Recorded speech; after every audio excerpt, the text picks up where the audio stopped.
Hello everyone. हम लोग आज फिर से F3 और F11 के यूनिट 5 के point tools of measurement evaluation के शेष पॉइंट पे चर्चा करेंगे। हम लोग अब तक इसी लेक्चर को पढ़ रहे थे। इसका अभी 4 पॉइंट और उसके बाद 3 पॉइंट और उसमें रह गया है, उसको हम लोग लेक्चर के माध्यम से डिफाइन कर लेंगे। फिर हमारा यह tools of measurement and evaluation point पूरा हो जाएगा। तो आज हम लोग इसी tools of measurement and evaluation पर फिर से चर्चा करेंगे। ये जो हमारे रह गए थे पॉइंट्स, इनके माध्यम से यह जो है क्लास है डीएलएड फर्स्ट ईयर के लिए। इसके 2 सब्जेक्ट F3 और F11 दोनों में इस पॉइंट की चर्चा की गई है। इस चैप्टर है, यही चैप्टर है tools of measurement and evaluation. तो दोनों आपके लिए आवश्यक। तो आज फिर से हम लोग इस पे चर्चा करते हैं। चलिए, और इसके जो पॉइंट्स बचे हुए हैं इन पे हम लोग बात करते हैं। तो चलिए, पहला जो इसमें वो बच गया था हम लोग का, अब तक हमने 4 पॉइंट्स पे चर्चा कर चुके हैं। आज हमारा 5वां पॉइंट है प्रश्नावली, क्वेश्चनायर। प्रश्नावली क्या है, इसके बारे में आज हम जानेंगे। कितने तरह का होता है, जैसा मैंने लिखा हुआ है आप इसे नोट भी कर सकते हैं कि प्रश्नावली जो है वो 2 तरह का होता है, प्रतिबंधित प्रश्नावली और मुक्त प्रश्नावली। 2 तरह का होता है। तो पहले आप ये जान लीजिए कि प्रश्नावली होता क्या है। तो प्रश्नावली प्रश्नों का एक समूह है। प्रश्नावली प्रश्नों का एक समूह है जिसे उत्तरदाता के सम्मुख प्रस्तुत किया जाता है। जो हम लोग आंसर जो आपसे लेते हैं और हम प्रश्न करने वाले होते हैं, तो प्रश्नावली हम पूछते हैं और आप उत्तर देते हैं। तो उत्तरदाता के सम्मुख इनको प्रश्नों को प्रस्तुत किया जाता है तथा उनका वो उत्तर देता है। प्रश्नावली परमापिकृत साक्षात्कार है। परमापिकृत साक्षात्कार क्या है का लिखित रूप है, मतलब उसको लिख के, क्वेश्चंस को लिख को हमको आपको देते हैं और आप उसका उत्तर हमें प्रदान करते हैं, जैसे अक्सर एग्जाम के टाइम में होता है। तो हमने क्या कहा है कि साक्षात्कार एक आपने अभी इंटरव्यू पढ़ाया था मैंने, कि उसमें क्या होता है कि एक प्रश्न पूछा जाता है और आप उसका आंसर देते हैं। तो प्रश्नावली उनका लिखित रूप है। तो प्रश्नावली में क्या होता है कि हम क्या करते हैं कि सबको अलग अलग, मतलब प्रश्न एक तरह के लिखकर और उसे बहुत सारे लोगों को देते हैं, और इसमें क्या होता है कि समूह से भी उत्तर प्राप्त हो सकता है प्रश्नावली के माध्यम से। अब आता है कि प्रश्नावली 2 तरह का होता है, प्रतिबंधित प्रश्नावली और मुक्त प्रश्नावली। तो प्रतिबंधित प्रश्नावली क्या होता है, तो प्रतिबंधित प्रश्नावली में क्या होता है कि दिए गए कुछ उत्तरों में किसी एक उत्तर का चयन करना होता है। दिए गए कुछ उत्तरों में से एक उत्तर का प्रतिबंधित, उसमें कोई आंसर जो है वह प्रतिबंधित होता है, मतलब वस्तुनिष्ठ प्रश्न की तरह कि 4 ऑप्शन दिए हुए हैं, एक उत्तर उसमें से आप लोग चयन कर लेते हैं। तो उसके बाद है मुक्त प्रश्नावली, लॉन्ग टाइप का आंसर। तो मुक्त प्रश्नावली में जैसा कि आप जानते हैं और आप लिखते भी हैं अक्सर एग्जाम में, तो इसमें क्या होता है कि अपने शब्दों में उत्तर देना होता है तथा अपने विचारों को उसमें प्रस्तुत करना होता है। आपने जैसे जाना कि प्रश्नावली 2 तरह के हुए, प्रतिबंधित और मुक्त। प्रतिबंधित में वस्तुनिष्ठ प्रश्न होते हैं और मुक्त में लॉन्ग क्वेश्चंस होते हैं। ये 2 तरह के हो गए। ये हमारा हो गया प्रश्नावली, क्वेश्चनायर। दूसरा पॉइंट हमारा जो है निर्धारण मापनी रेटिंग स्केल। तो निर्धारण मापनी जो होता है रेटिंग स्केल, वह होता है ये 6 तरह का, 6 प्रकार का होता है। इसमें चेकलिस्ट, आंकिक मापनी, ग्राफिक मापनी, क्रमिक मापनी, स्थानिक मापनी और बाह्य चयन मापनी होता है। तो चलिए हम इसके प्रत्येक पॉइंट पर एक एक बार चर्चा करते हैं कि चेकलिस्ट क्या है। तो चेकलिस्ट निर्धारण मापनी किसी व्यक्ति के गुणों का गुणात्मक विवरण प्रस्तुत करता है। मतलब जो हम लोग क्या करते हैं कि उसको रेटिंग स्केल जो है वो अंक में देते हैं, वो उसके गुणों का गुणात्मक, मतलब उसको रेटिंग स्केल में हम उसको जब देते हैं, उसको आंकिक रूप से देते हैं, तो वह इसी क्या कहते हैं निर्धारण आप रेटिंग स्केल के माध्यम से हम उन्हें प्रदान करते हैं।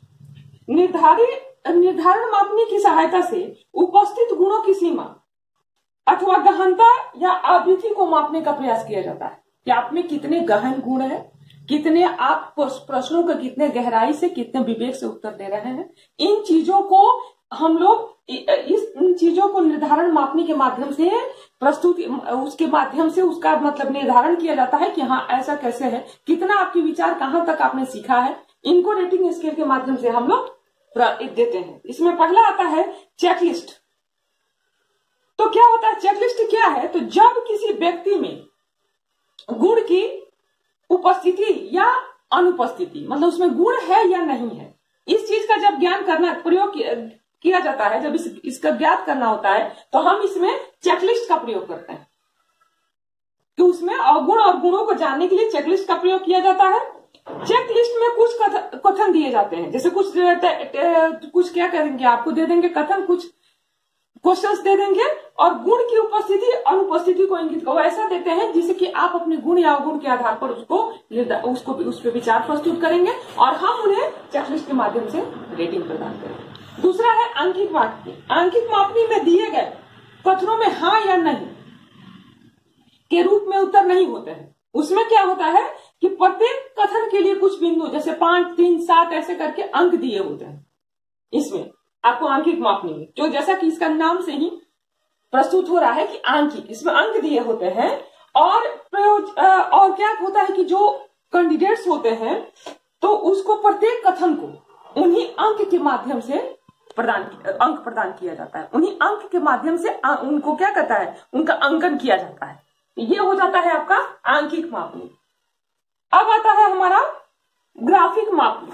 तो जैसा कि इसके नाम से ही है कि ग्राफिक मापनी जो है वो एक ग्राफ की शक्ल में होता है और उसमें और क्षितिज की तरह उच्च रेखाओं की तरह होता है। ग्राफ के माध्यम से आपकी क्या उपलब्धियां हैं उनको ग्राफ के माध्यम से, कि जैसे कि कितने आपके विचार किसके प्रति कैसे हैं, क्या आपने अब तक सीखा है, उनको ग्राफ के माध्यम से हम प्रस्तुत करते हैं।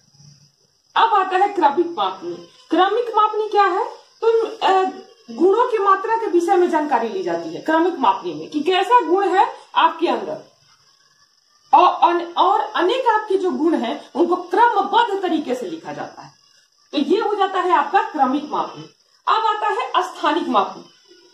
तो स्थानिक मापनी में विभिन्न वस्तुओं, व्यक्तियों तथा कथनों को किसी समूह विशेष के संदर्भ में स्थान सूचक, जैसे क्या कहते हैं, परसेंटाइल के रूप में दिया जाता है। जो भी आपके गुण हैं उनको परसेंटाइल के माध्यम से स्थानिक मापनी में प्रदान किया जाता है। अब आपका आता है बाह्य मापनी। तो बाह्य चयन मापनी क्या है, तो प्रत्येक प्रश्न के लिए 2 या 2 से अधिक उत्तर दिए जाते हैं और इनमें किसी एक उत्तर का चयन आपको करना होता है। तो ये हो जाता है आपका बाह्य चयन मापनी।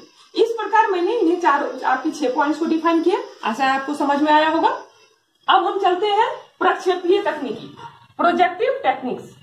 ये होता है कितने तरह का, इसे हम 5 भागों में बांटते हैं प्रक्षेपीय तकनीक को। तो वो है साहचर्य तकनीकें, रचना तकनीकें, पूर्ति तकनीकें, क्रम तकनीकें, अभिव्यक्ति तकनीकें। अब चलिए हम लोग इन पॉइंट्स पे चर्चा करें। साहचर्य तकनीकें क्या है? साहचर्य तकनीकें है कि कोई आपके सामने उद्दीपक, आप जानते हैं कि जो आपको प्रेरणा प्रदान करे, मैं पहले बता चुकी हूँ। तो साहचर्य तकनीक में क्या होता है कि आपके सामने एक उद्दीपक प्रस्तुत किया जाता है और व्यक्ति जो होता है उसको उस उद्दीपक पर अपनी प्रतिक्रिया देनी होती है। इसमें साहचर्य तकनीक में जो हम टेक्निक यूज करते हैं, व्यक्ति द्वारा जो प्रतिक्रिया व्यक्त की जाती है उसी का विश्लेषण करके हम इस साहचर्य तकनीक के द्वारा तकनीक चित्र या जो भी वो प्रतिक्रिया प्रदान करता है, या चित्र तकनीक तथा वाक्य तकनीक में क्रमशः शब्दों द्वारा या चित्रों द्वारा या अपने भावों द्वारा उन पर व्यक्ति की प्रतिक्रिया ज्ञात की जाती है। इस साहचर्य तकनीक। अब आता है रचना तकनीक। रचना तकनीक में व्यक्ति के सामने कोई उद्दीपक प्रस्तुत किया जाता है तथा उसे कोई रचना बनाने के लिए की जाती है, फोटो बनाने के लिए कहा जाता है। रचना तकनीक में व्यक्ति के द्वारा तैयार की गई रचना का विश्लेषण करके उसे क्या कहते हैं, रेटिंग प्रदान की जाती है। उसमें उसके अनुसार जैसे उसे जो भी दिया जाता है वो उस पर क्या कहानी बनाता है या किस तरह का रचना उसके मन में आता है, उसी के आधार पर उसका मूल्यांकन किया जाता है रचना तकनीक में। अब आता है पूर्ति तकनीक। तो पूर्ति तकनीक क्या है, तो किसी अधूरी रचना को, जैसे आप देखते हैं ना कि आपको बहुत सारे जैसे बाल वो पत्रिका आती है, बाल मनोविज्ञान या उस टाइप की पत्रिका, सुमन सौरभ, जिसमें क्या होता है कि अधूरी तस्वीर दे दी जाती है और उसको पॉइंट के माध्यम से मिलाना होता है। तो ये इसी तकनीक के अंदर आता है, पूर्ति तकनीक। मतलब आधी अधूरी तस्वीर दे दी जाती है, उसे हमें पूरा करना होता है। यह हो जाता है पूर्ति तकनीक। अब आता है क्रम तकनीक। अब क्रम तकनीक क्या है? तो व्यक्ति के साथ उद्दीपक के कुछ शब्द, कथन, भाव, विचार, चित्र, वस्तुएं आदि रख दी जाती हैं। मतलब कुछ कथन रखे जाते हैं, जैसे कहानी रख दिए, कुछ भाव रख दिए, कुछ विचार रख दिए, कुछ फोटो रख दिए, कुछ वस्तु आदि रख दिया जाता है उसके सामने, और उससे कहा जाता है इसको क्रम से व्यवस्थित में लगाओ। पहले कौन आएगा, उसके बाद कौन आएगा, उसके बाद कौन आ जाएगा, यह हो जाएगा क्रम तकनीक। अब आता है अभिव्यक्ति तकनीक। अभिव्यक्ति तकनीक क्या है? तो व्यक्ति के सामने जो उद्दीपक प्रस्तुत किया जाता है उसमें उसकी क्या अभिव्यक्ति, उसके विचार क्या है, वो उसको देख के अपनी क्या अभिव्यक्ति देता है, उसके कौन से गुणों और अवगुणों को विश्लेषित करके निकालता है, वो आ जाता है अभिव्यक्ति तकनीक में। इस प्रकार हमारे ये 5 पॉइंट हो गए। इन्हें आप नोट कर लेंगे, लेक्चर के माध्यम से याद कर लेंगे, जिससे डिफाइन करने में सुविधा होगी। अब हमारा आता है समाजमितीय सोशियोमेट्री, जिसे हम 3 भागों में बांटते हैं। समाजमितीय गुणांक, समाजमितीय गुणांक, सोशियोग्राम, समाजमितीय गुणांक, समाजमितीय मैट्रिक्स। अब आते हैं हम समाजमितीय सोशियोमेट्री। सोशियोमेट्री क्या है? तो उसे हम 3 भाग में बांटते हैं। सोशियोमेट्री पहला समाजमितीय मैट्रिक्स, सोशियोग्राफ और समाजमितीय गुणांक। अब हम जानेंगे समाजमितीय मैट्रिक्स क्या होता है। तो समाजमितीय मैट्रिक्स के द्वारा हम क्या करते हैं कि व्यक्तियों के संबंध तथा छात्रों के द्वारा, जैसे कुछ समाजमितीय मैट्रिक्स ये होता है कि आप कुछ एक छात्रों का समूह होता है, उसमें हम छात्रों से पूछते हैं कि आपको क्लास में कितने बच्चे पसंद हैं और कितने नापसंद है, उसके आधार पर मूल्यांकन इसमें सोशियोमेट्री में किया जाता है, समाजमितीय मैट्रिक्स में। अब आता है सोशियोग्राफ। सोशियोग्राफ क्या होता है? तो सोशियोग्राफ जो है वह अनेक प्रकार से होते हैं, जैसे कि चित्र रूप में, इसको हम सोशियोग्राफ में इसको ग्राफ के रूप में, चित्र के रूप में प्रस्तुत करते हैं, और उसमें हर एक प्रकार का वो ग्रुप बना के और बच्चों से उसके बारे में, उसके विचार को जानने का प्रयास करते हैं। अब आता है समाजमितीय गुणांक। तो समाजमितीय गुणांक जो है, तो इसमें क्या होता है कि इसको अंकों के रूप में व्यक्त किया जाता है।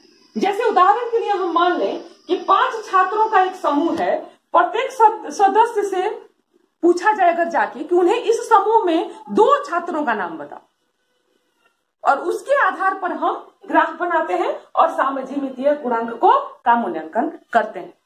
इस प्रकार हमने पूरे इन 3 पॉइंट्स को डिफाइन किया, और आशा है सब आपको समझ में आया होगा। इसके अनुसार आप क्वेश्चनों के आंसर दे पाएंगे। धन्यवाद।